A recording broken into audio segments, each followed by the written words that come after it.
నమస్కారం. ఈటీవీ భారత్ కు స్వాగతం. మీరు చూస్తున్నారు న్యూస్ టైం. ఏపీలో పోలింగ్ తర్వాత హింసాత్మక ఘటనలపై ఈసీ ఆగ్రహం. వ్యక్తిగతంగా వివరణ ఇవ్వాలని సీఎస్ డీజీపీకి సమన్లు. వివరణ ఇచ్చేందుకు రేపు ఢిల్లీ వెళ్లనున్న అధికారులు. సార్వత్రిక ఎన్నికల్లో ఏపీ కొత్త రికార్డు. రాష్ట్రంలో 81.86% పోలింగ్ నమోదైందన్న సీఈఓ. గత ఎన్నికలతో పోలిస్తే 2.09% పెరిగినట్లు వెల్లడి. 350 స్ట్రాంగ్ రూముల్లో ఈవీఎంలు భద్రం. 3 అంచెల భద్రత ఉంటుందన్న సీఈఓ ముఖేష్ కుమార్ మీనా. వర్షం వల్ల కొన్ని చోట్ల పోలింగ్ ఆలస్యమైందని వెల్లడి.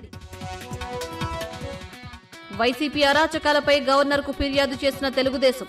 గూండాలను జగన్ పెంచి పోషిస్తున్నారని ధ్వజం. ఓటమి భయంతో అరాచకాలకు పాల్పడుతున్నారంటూ ఆగ్రహం. కొందరు పోలీసులు ఏకపక్షంగా వ్యవహరించారన్న సీఈఓ.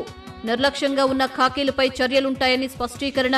డీజీపీ సహా ఉన్నతాధికారులంతా గుర్తించే పనిలో ఉన్నారంటూ వ్యాఖ్య. తిరుమలలో మరోసారి చిరుత కలకలం.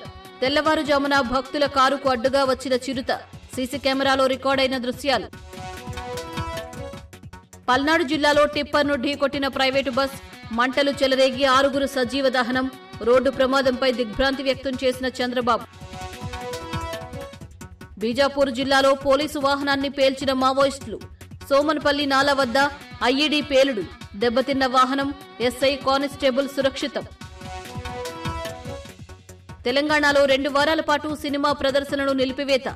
సింగిల్ స్క్రీన్ థియేటర్లు మూసేస్తామన్న యాజమాన్యాలు. ఆక్యుపెన్సీ తక్కువగా ఉండటమే కారణం.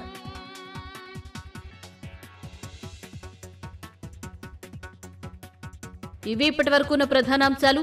మరిన్ని తాజా అప్డేట్స్ కోసం www.etvbharat.com వెబ్సైట్ను సందర్శించండి.